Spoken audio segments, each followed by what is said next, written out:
30കളിലേക്ക് കടന്ന സന്തോഷത്തിൽ അമ്പലത്തിൽ പോയി ഒന്ന് ഭഗവാനെ കണ്ട് തൊഴുതു വരാമെന്ന് വെച്ചു. വണ്ടി സർവീസിന് കൊടുത്ത് നേരെ അങ്ങോട്ടേക്ക് വിട്ടു. പെല്ലശ്ശേരി അമ്പലത്തിൽ കുറേ ആയി പോയിട്ട്. പിന്നെ അവിടെ നടയടക്കാൻ 12 മണിയൊക്കെ ആവും. ഫിഷ് സ്പാ ചെയ്യാൻ വേണ്ടി വെറുതെ പൈസ കളയണ്ട കേട്ടോ.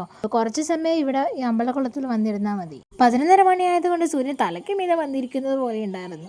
ഇവിടെ എത്തിയ സമയത്ത് നടയടിച്ചിട്ടുണ്ടായിരുന്നു. അപ്പോൾ വഴിപാടിൻ്റെ റെസീറ്റ് മുറിക്കാമെന്ന് വെച്ചു. അപ്പോൾ നേരെ അവിടെ പോയി റെസീറ്റൊക്കെ മുറിച്ചു. പിന്നെ ഇവിടെ വന്നാൽ അധികവും സർപ്പബലിയും കോഴിമുട്ട വഴിപാട് നടത്താറുണ്ടായിരുന്നേ. അങ്ങനെ പ്രാർത്ഥിച്ച് പ്രസാദമൊക്കെ വാങ്ങി.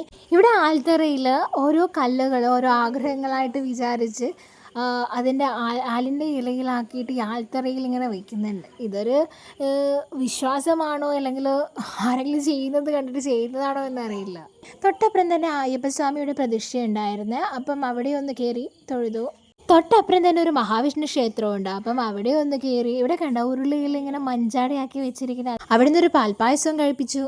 ഇവിടെ ഭക്ഷണമുണ്ട്. ഗോതമ്പിൻ്റെ കഞ്ഞിയും ചെറുപയർ കറിയും അത് മിക്സാക്കിയിട്ട് കുടിക്കാൻ എന്തോ രസമാണ്. പിന്നെ പാൽപ്പായസവും അടിപൊളിയാണ്.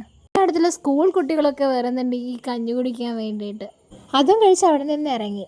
സ്വപ്നത്തിൽ പാമ്പിനെ കണ്ടാൽ പിന്നെ നേരിട്ട് ഇടയ്ക്കിടയ്ക്ക് ഇങ്ങനെ പാമ്പിനെ കണ്ടാൽ പെല്ലശ്ശേരി അമ്പലത്തിൽ വന്ന് മുട്ട കൊടുക്കുന്നത് നല്ലതാണെന്ന് പറയായിരുന്നു. കളിസാധനങ്ങളൊക്കെ നിരത്തി വെച്ചിട്ടുണ്ട്. പൈസയേ വേണ്ടൂ. പിള്ളേർക്ക് 2 കളിസാധനമായി. പണ്ട് നമ്മളോ അച്ഛൻ പുറത്ത് പോയിട്ട് വരുമ്പോഴേ എന്തെങ്കിലും കിട്ടുമെന്നുള്ള പ്രതീക്ഷയിൽ ഇങ്ങനെ കാത്തിരിക്കുമായിരുന്നില്ലേ. ഞാൻ തന്നെ ഈ സന്തോഷദിനത്തിൽ എന്നെ സന്തോഷിപ്പിച്ചുകൊണ്ടിരിക്കുകയാണ്. എനിക്കിഷ്ടമുള്ള കാര്യങ്ങളൊക്കെ ചെയ്യുന്നു. പിള്ളേർക്ക് ഇഷ്ടപ്പെട്ട കാര്യങ്ങൾ ചെയ്തു കൊടുക്കുന്നു.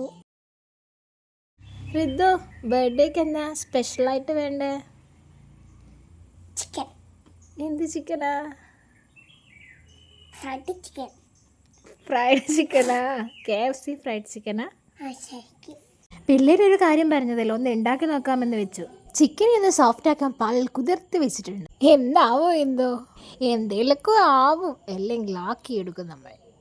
ഇതിന് റെസ്റ്റ് ചെയ്യാനായിട്ടിരിക്കുന്ന സമയം കൊണ്ട് നമുക്ക് ചിക്കൻ ഫ്രൈയുടെ സാധനങ്ങളൊക്കെ ഒന്ന് ആക്കിയെടുക്കാം. ആവശ്യമായ പച്ചക്കറികളൊക്കെ എടുത്ത് മുറിച്ച് വേവിക്കാൻ കുക്കറിൽ വെച്ചിട്ടുണ്ട്. നമ്മളുടെ ഫ്രൈഡ് ചിക്കൻ റെഡി ആയിക്കൊണ്ടിരിക്കുന്നുണ്ട്. സംഭവം പൊളിച്ചു കേട്ടോ. അതിൻ്റെ മണം എനിക്ക് ഭയങ്കരമായിട്ട് ആ ഒരു KFCയുടെ മണം തന്നെ ഉണ്ടായിരുന്നു. എങ്ങനെയുണ്ട്? അടിപൊളിയാ? സോസാണ്. എങ്ങനെയുണ്ട്? ഓ സൂപ്പറാ. നമ്മളുടെ ചിക്കൻ ഫ്രൈയും റെഡി ആയിക്കൊണ്ടിരിക്കുകയാണ്. ഇപ്രാവശ്യം ആക്കിയത് വേറൊരു ടേസ്റ്റിലായിരുന്നു. എന്തായാലും അടിപൊളിയായി. നമ്മളൊരു ചെറിയ കേക്കൊക്കെ വാങ്ങിയിട്ടുണ്ടായിരുന്നു. അത് നമ്മൾ കട്ട് ചെയ്യാൻ വേണ്ടി പോവുകയാണ്. റിജോർഡിന് ഇപ്പോൾ ഓൺലൈനിൽ വന്നിട്ടുണ്ട്. അങ്ങനെ അവരുടെ സാന്നിധ്യത്തിൽ തന്നെ, അതായത് ഓൺലൈൻ സാന്നിധ്യത്തിൽ തന്നെ നമ്മൾ കട്ട് ചെയ്യാൻ വേണ്ടി പോവുകയാണ്. പ്രവാസി ആയാലും ഇങ്ങനെയുള്ള നല്ല ദിവസങ്ങളിൽ ഒരുമിച്ചുള്ള നല്ല നിമിഷങ്ങൾ ഭയങ്കരമായിട്ട് മിസ് ചെയ്യുകയാണല്ലോ.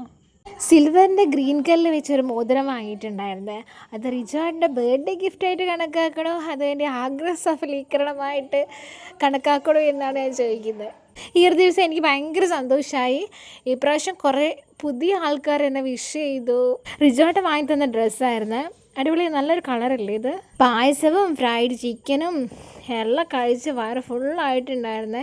മായ വരുമ്പോൾ പൊറോട്ടയും വാങ്ങിയിട്ടുണ്ടായിരുന്നേ. ചിക്കൻ ഫ്രൈ അടിപൊളി. ഞാൻ ഉണ്ടാക്കിയത് കൊണ്ട് പറയല്ല കേട്ടോ.